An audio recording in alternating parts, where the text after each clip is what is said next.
So, you're thinking of living in New Jersey, or perhaps you already live here and you're just looking to buy a new home? Today, we're going to be talking about some sensitive subject matter. If that sounds interesting to you, stay tuned because we're getting after it right now.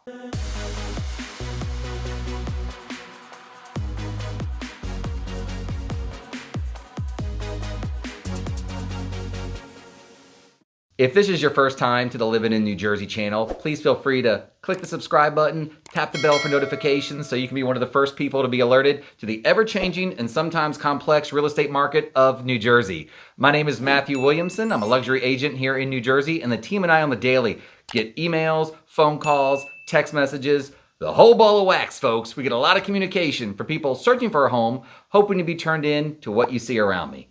What you see there are clients that made it to what I like to call the promised land, otherwise known as the closing table. So if you're hopeful for that, if you're trying to get to the closing table, whether you move in 6 weeks, 6 months, or tomorrow, give me a buzz. All of our information will be down below in the description, and we'll try to get you to the promised land yourself.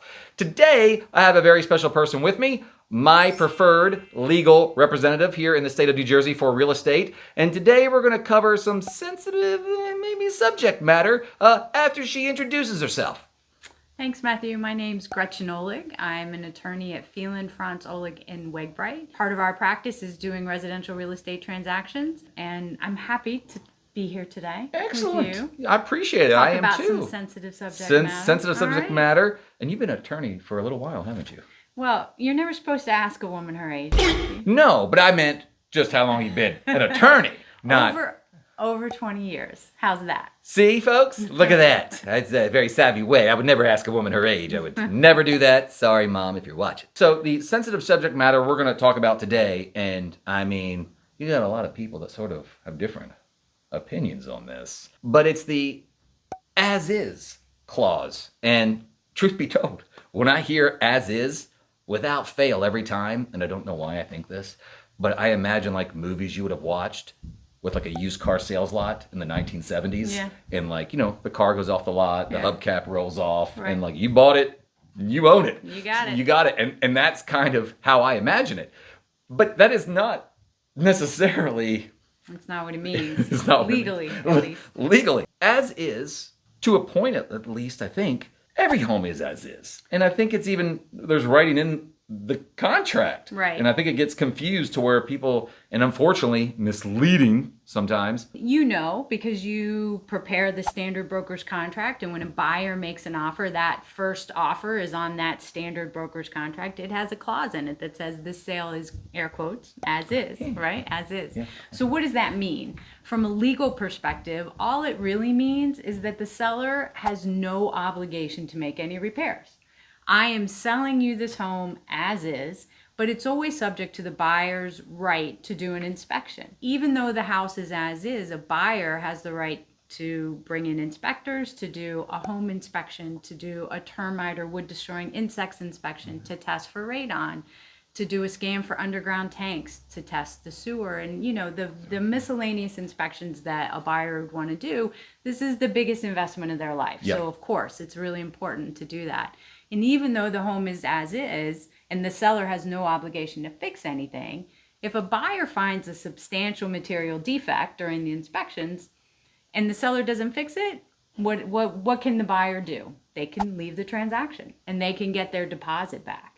The as-is clause, and I think part of what can be somewhat confusing is, you know, when there are inspections, you know, sometimes seller clients will say to me, oh, but we sold as is. And that's like, great. That means you don't have to do anything. But you can't compel somebody to buy a house where the roof's fallen down, right? And so if the seller isn't willing to either meet the buyer halfway, offer a credit, or to repair some material defects, then the buyer can terminate and get their contract, their deposit back. The deposit back. So, you know, when you hear, you know, as is, and I went through the contract, which I guess here in Jersey is the 118 form, standard contract form, and I, you know, was looking through one of the paragraphs, and it basically says, and, you know, I'm sure I can put up a, put up a shot of it here, but basically it talks about the home is being, you know, the buyer is acknowledging that the home is being conveyed as is. Obviously, as a buyer, you want to read through a contract. If you know, as I tell my clients, like if you're unsure of what you're signing, like let me know. Let me tell you what you're signing. But as is gets thrown around, and to a point, like you said, like the seller's like, I ain't fixing nothing. Yeah. If they don't want this house the way it is, they don't need to buy it. Right. And I'm like, well, as is gets thrown around, kind of like like I said, the 1970s car lot a bit, and I'm like, okay, it's a little misleading, because in fact they're as is. I guess the sensitive part of this is it gets conveyed sometimes as a little bit like what you said, a little bit like a ploy sometimes, as a seller, the seller can't, make someone take the home, I guess, Right. as is, right? He can't compel them to say, you got to take it as is. Buyers still have the right to. Right. I think the words are taken out of context, right? Yeah. Context is important. So yes, it says the home is sold as is, but what it says is as is subject to the buyer's right to do an inspection, right? So you can't just pull those out, those air quote words out. There's no magic to them. There's no legal import to them. I think one of the things that's really important for buyers to keep in mind is, when you're making an offer on a house, who's the seller? Because sometimes that will make a difference. You can go in, even before you do your inspections, knowing what's the likelihood that the seller is going to make any repairs, right? So for instance, if you have an estate, right? Yep. More often than not, an estate selling may not have any liquidity. There may not be money to make repairs. And so when you are buying a house from an estate, you should probably prepare yourself to know chances are there's not going to be a lot of wiggle room on the inspection table, right? I mean, there can be reductions in purchase prices and things like that, but things, inspection requests that you might be able to get from, individual sellers are not as likely to happen when you're buying from an estate, because you have executors who have obligations to many beneficiaries in some instances. And so, just looping it back to that as is clause, buyers should just be aware that the strength of that as is, may apply more in certain situations with certain sellers. But in all cases, unless a buyer waives inspections, which I would tell you never ever to do, then the as is clause is always subject to the buyer's right to do those inspections. That was very well put. Well, thank you. So just to explain it to the lovely people watching, and you say an estate sale, and obviously an estate sale can happen through different means. I don't want to be all macabre, but typically when I think of an estate sale, sometimes I feel like somebody went on to the great beyond, a better place, and maybe left. No, that's exactly what I'm talking about. Oh, all right then. So there's that. So an estate, that's what an estate sale is. So Right. if your realtor, such as myself, may say, hey, here's this great home. Sometimes you can get a great buy, say, hey, it's an estate sale, and maybe it needs some TLC, but trade-off being maybe it's in an amazing town, But as you said, without being too repetitive, with an estate sale, the Right. seller might literally say, hey, barring that you find Jimmy Hoffa's body in the backyard. If you don't know who Jimmy Hoffa is, folks, you got to look that up. But barring that you find Jimmy Hoffa's body in the backyard, we're not fixing Nothing. Yeah. Now, here's a question in regards to an estate sale or just a regular seller who's living in the house and occupied and not an estate sale, and they're still like as is. Are there certain things, as is or not as is per se, that's going to force their hand to say, hey, I said as is, and it's like not for Right. this item, not for this. I mean, I think, that's part of what the attorney's jobs are during attorney review, is to sort of clarify and define that area of inspection requests that would trigger the ability to terminate for a buyer to walk away. So if I walk into a house and, there's a scratch on the bathroom tile, or there's a loose faucet, those are relatively minor defects. And if that's the only thing, chances are I'm not going to be able to terminate the contract if the seller says I'm not fixing it, right?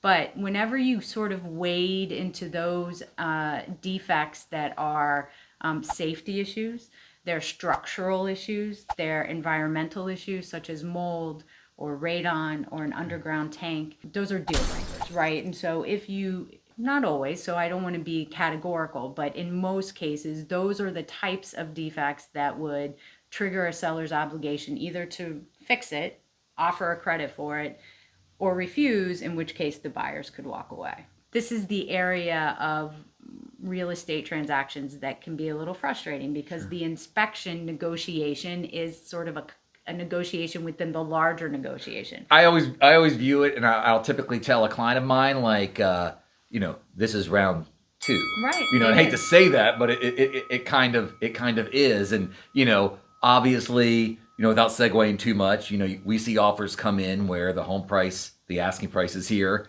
the offer price is to the moon, and you got to believe that that buyer is going to be coming back for that money through inspections, a lot of time to try to get that back. But that's why I kind of tell people, like, this is sort of like round two, right? Of the, I hate to say a boxing match, that sounds terrible, because you want everybody to get along, but it's round two of negotiations through that. So with an as-is purchase, knowing that, hey, it's being conveyed as is by default because it's in the contract.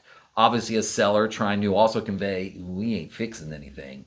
There is still like that underlying, I'll say gray area, but there are things, as you said, that could come up that would trigger certain contractual items, like asbestos or things like that a seller needs to remediate or square away. Well, it doesn't, again, a seller, you could find Jimmy Hoffa's body. Yeah. You could find asbestos, and a seller is never contractually obligated, right? What are the buyer's options? If the seller refuses, they can either decide to move ahead and deal with it their own, or they can leave the deal. And it's not considered a breach of the contract. So it's not, I just want to be clear that that's not about, you can find the awful things, and it doesn't mandate that the seller has to repair it. It just gives you as a buyer the ability to walk away, get your deposit back. So just so I'm crystal clear, and everybody else here is crystal clear, nowhere in the contract is a seller, under the home inspection contingency, are they required to do anything. Correct. Regardless of the issue, whether it's asbestos, tank, whatever that is, right. The seller could just go, no. The buyer can't say, wait a minute, that's asbestos. You've got to fix asbestos. No. Yeah, and what the seller cannot do is force the buyer to buy their house. So it kind of goes both ways. The seller can say no, but the buyer has the option to walk away. That's essentially how the as-is clause works. Both sides have to be reasonable. There you go. Right? That's a good word. Reasonable. The buyers have to make reasonable inspection requests and not ask for the scratch in the tile or the loose faucet. Well, and the seller has to be reasonable in responding to those requests and not, be so firm, or else we're not getting to the closing table and then nobody's getting what they want. So that brings up, that's a great analogy. And some people might say, watching this, like, okay, no one's going to ask for a fixed broken tile. Contraire, mon frere. They will. Does that trigger it? I mean, if somebody was looking for a way out, and this is not to give anybody ideas, by the way, it's to cover our bases. But if someone says, you know what, I had a change of heart on this house. Fix the bathroom doorknob. Mm-hmm. Seller's like, I'm not going to do it. Terminate, right? Is there by the contract standards, is the technicality of it all where, okay, Mr. Seller, Mrs. Seller, they've asked to fix the doorknob, and the seller's like, that's silly. I'm not going to, they can go to a store and put in a $20 doorknob. Can that cause the deal to? Well, so if a buyer requests the doorknob to be fixed, mm-hmm. and the seller says no, and the buyer says, well, that's it, I'm leaving, my position as the seller's attorney would be that the buyer's breaching the contract because it's not a material defect that we've hopefully clearly defined during attorney review. Sure. And so we would have made it clear during attorney review that you can't ask for cosmetic items, minor items. And if you are still trying to terminate, then you're in breach of contract. So if I represent the sellers in that situation, I would not agree to release the deposit. Is it fair to put you on the spot to say, what if you represented the buyer? If you can. I would be very thorough with my client in reviewing what we agreed to during attorney review. Sure. I would try and get some common understanding about whether the doorknob qualifies as a legitimate inspection request. Right. And I would advise them of the risk of losing their deposit and potentially being sued for breach of contract. That will bring in another video about the deposit and what happens to that. But as for this, and sort of just, wrapping up, because I think we covered everything in regards to the sensitive subject matter. It really is, what is as is all about? Yeah. Should I be afraid of that as a buyer? And, from a seller perspective, they've got to buy my house and this, that, and the other. And really, if you sort of lay it all out there, as you said, a lot of it's an attorney review, what kind of gets agreed upon before you get too far down the rabbit hole of the transaction.